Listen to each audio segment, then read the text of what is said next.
पावसाळा सुरू झाल्यापासून मुंबईत 4 जणांचा मृत्यू झालाय।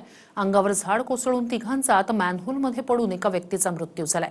त्यामुळे मुंबई महापालिकेच्या कारभारावरच प्रश्न उपस्थित होऊ लागलेत। पाहूया एक रिपोर्ट। 30 जून 2026 चेंबूरमध्ये स्कूल बसवर झाड कोसळून विद्यार्थ्याचा मृत्यू।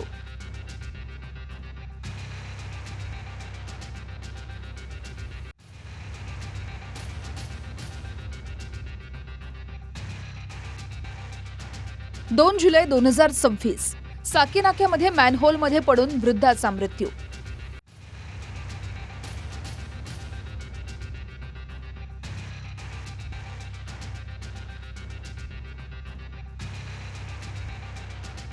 चार जुलै 2026 आरे कॉलनीमध्ये झाड कोसळून तरुणाचा मृत्यू।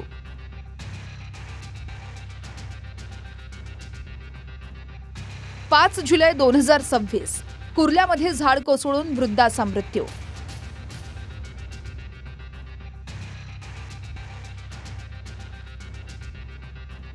मुंबईतल्या पावसामध्ये महापालिका प्रशासनानं दाखवलेल्या अनास्थेचे हे 4 बळी आहेत। कुर्ल्याच्या नौपाडा परिसरातल्या महापालिकेच्या शाळेजवळ असलेल्या एका दुकानावर झाड कोसळलं। यामध्ये 63 वर्षांच्या युनुस कंडावालांचा मृत्यू झाला। हे झाड धोकादायक होतं। हे झाड हटवण्यासाठी स्थानिकांनी पालिकेला पत्र व्यवहारही केला होता, पण महापालिकेनं हे झाड हटवलंच नाही। शेवटी हे झाड पडलं आणि एका मुंबईकराला जीवाला मुकावं लागलं। फारच बालिश आहेत महापौर।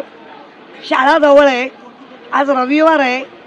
आपल्या आणि त्या पालकांचं नशीब की रविवार असल्या कारणाने कोणी मूल जे व्यक्ती पडली त्याबद्दल आम्हाला दुःख आहे, पण त्याचबरोबर लहान मुलं असती तर आज केवढा मोठा भयानक हा हादसा घडला असता। सीसी रोडचा कॉन्ट्रॅक्टर आणि ह्यावर असलेला प्रमुख अधिकारी यांना पहिलं ताब्यात घ्या मनुष्यवधाचा गुन्हा म्हणून, कारण याच्यामध्ये ना नियम दिलेले असतात। झाडांचे बुंदे सोडा, झाडांजवळ माती घाला, 2 फीट काय म्हणतो ना रुंदी, त्याच्यावरती माती टेबल ठेवा। केलाय का ह्या सीसी रोडच्या?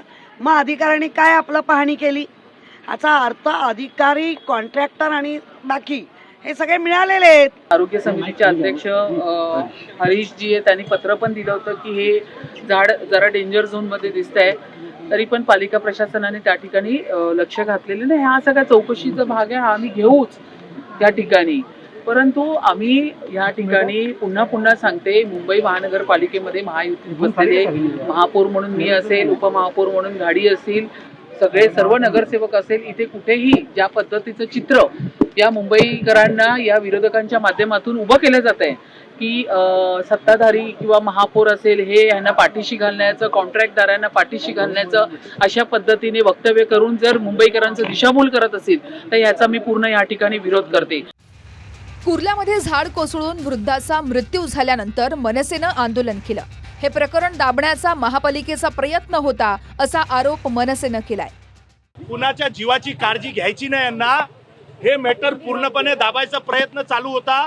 महाराष्ट्र नवनिर्माण सेना इथे आल्यानंतर मी तुम्हा सगळ्यांना इथे बोलवलं, तरी सुद्धा अजूनपर्यंत इथे अधिकारी आले नाहीत। हे खूप मोठी दुःखाची गोष्ट आहे।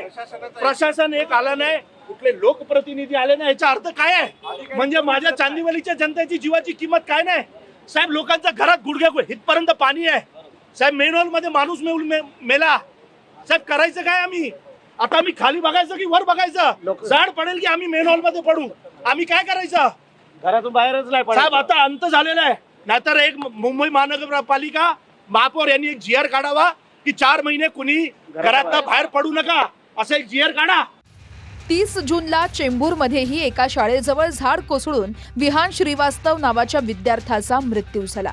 या दुर्घटनेतलं झाड काढावं अशी मागणी तिथल्या स्थानिकांनी आधीच केली होती, पण महापालिकेनं ते झाडही हटवलं नव्हतं। गोरेगावच्या आरे कॉलनीमध्ये झाडाची फांदी अंगावर कोसळून 19 वर्षीय हसन रजा जहागीर आलम सय्यद याचा जीव गेला। पहाटे 3:30 वाजताच्या सुमारास आरे कॉलनीमधून हसन सय्यद मित्रांसोबत दुचाकीवरून जात असताना झाडाची फांदी थेट डोक्यात पडली। यात हसन सय्यदचा मृत्यू झाला। 2 जुलैला साकीनाका परिसरात उघड्या मॅनहोलमध्ये पडून एका वृद्धाचा मृत्यू झाला। मुंबईत अजूनही बरेच मॅनहोल उघडे आहेत. एकाचा मृत्यू होऊनही मुंबई महापालिका सतर्क झालेली नाहीये. खुद्द महापौरांच्या पाहणी दौऱ्यातही अनेक मॅनहोल उघडे असल्याचं आढळलंय.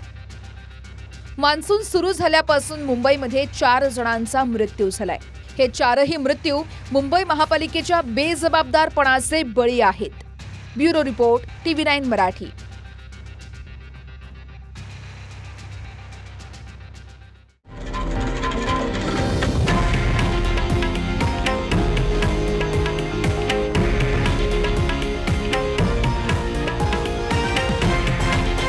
हे आहे देशातील नंबर 1 न्यूज नेटवर्क आणि आपण पाहत आहात TV9 मराठी, एकमेव.